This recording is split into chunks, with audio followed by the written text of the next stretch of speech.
So you had 1 platinum and 2 gold albums on Sony, which is successful by anyone's standards. What happened with your relationship with Sony at that point? I don't think anything happened in my relationship with Sony. Donnie Einer, who signed me, he left Sony. So when the new guy came in, they just really wanted to just redo Sony. Like at that time, they had what they call Sony Urban. So I was like a part of that whole urban movement. And when the new guy came in, he didn't want to do Sony Urban anymore. He just wanted to keep it all, everybody under one umbrella. So when that happened, we just parted ways. Because I needed somebody, like the way that they did my first album, like I was just heavy in the street, the way they did their promotion and everything. And at that point, they didn't want to do any of that no more. They didn't want to do Street Team or any of that stuff anymore. So we parted ways. Right. Well, the industry started to change also. You know, MP3 files were fucking up the industry. Yeah. Album sales in general was on the way down just because, people was bootlegging crazy. Right. I mean, the major record labels were definitely in a state of panic during this time. Mm-hmm.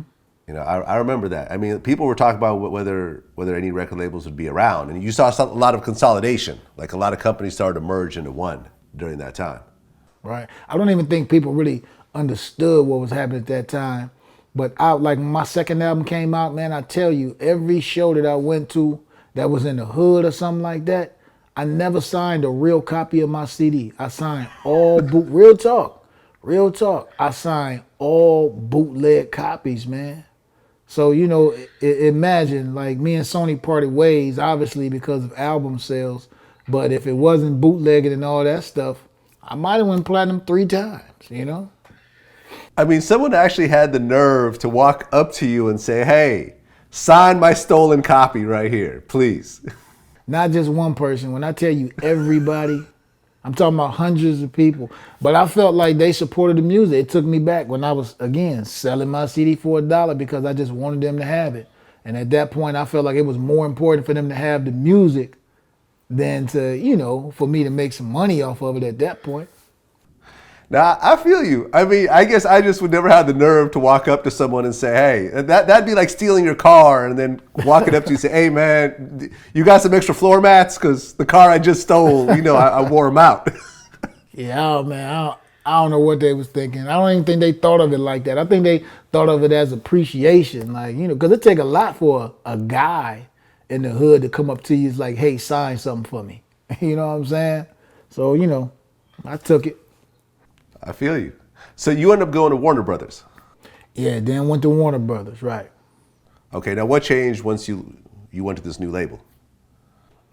With time over there, again, like that's when that system had really just started going, like the industry was changed. And they just really appreciated the music. They appreciated the artistry, because I wasn't selling platinum albums, nothing like that, but they was like, it's a place for you because, it's like a backpack society, I guess.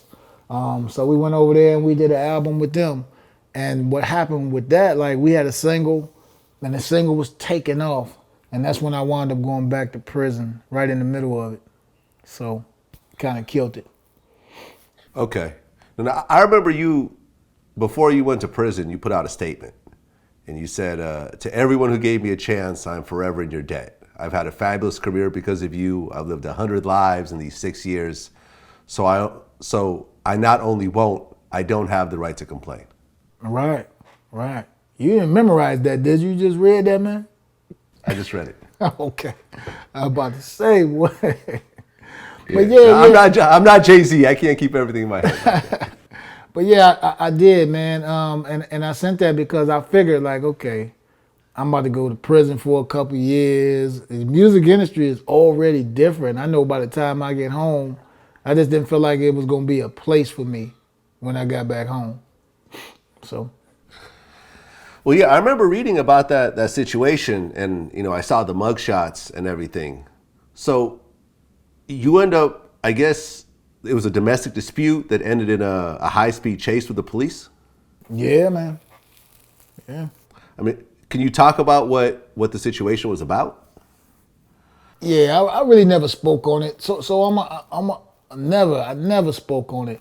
So I'm gonna just say this, like, it just women, they try and use your kids against you. So she wouldn't let me see my kids.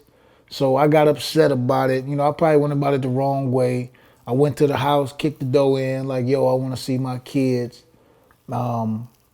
Obviously she didn't let me see them, so I jumped in my vehicle, and I just start ripping, And when the police got behind me, I had a moment. I was like, shit, man, it was nice outside. I had that Tupac on, and when they got behind me, I was just like, I ain't stopping. I'm straight, like, And so I rolled it out, crashed my little whip, knocked me out or whatever. And that's what happened.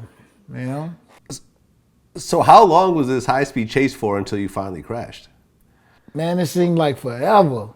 You remember, one of my favorite movies is Set It Off, right? Mm-hmm. You saw that when Queen Latifah was in, that's right. All that went through my mind. When the police got behind me, I was at the stop sign. As soon as I stopped at the stop sign, I swear I was like, day after day. That song. Oh man, yeah, I just floored that baby. I still can hear the screeching tires, just like, wow. Do you remember what Tupac song you were listening to at the time? Hail Mary. Come Yo, you're listening to Hail Mary. Hail okay. Mary. Run quick, see, yeah. Run quick, see. Yeah, there you go. Yeah, man. Wow. Okay, so you ended up crashing the car. Your face was all fucked up, I remember. Right. Were you badly hurt, or was it just kind of light injuries? I just broke some ribs, you know what I'm saying? Oh, okay, so it was serious.